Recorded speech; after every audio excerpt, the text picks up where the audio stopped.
President Trump and the First Lady are on their way to Rome for Pope Francis's funeral tomorrow. And former President Joe Biden, one of only 2 Catholic American presidents, is also set to attend. Tina Kraus recaps the final few hours of public viewing today at the Vatican.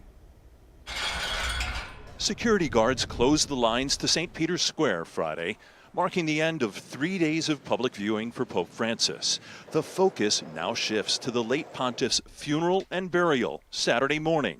Among those taking part in the service, American Kelsey Gussie. This is such a huge honor to be a part of this momentous occasion. The 28-year-old journalist for Vatican News was chosen to do the first reading at the funeral. The preparations actually started this morning with a practice here in St. Peter's Square, and we learned how we were going to walk up to the ambo and how we were to read.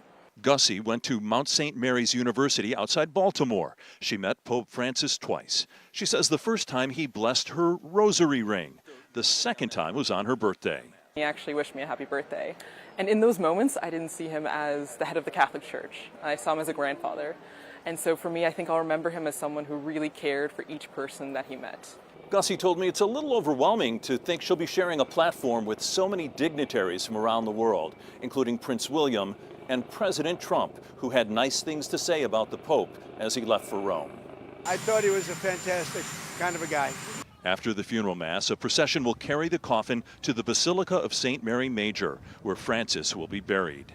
The Vatican says prisoners, transgender people, victims of sex trafficking, and unhoused people will be part of the final send-off outside the church to honor Francis's focus on the marginalized and the needy. Tony Aiello, CBS News, the Vatican. You can watch the funeral live very early tomorrow morning right here on THV 11. CBS coverage begins at 3 a.m. Central, and we will also stream the service live on THV 11 Plus.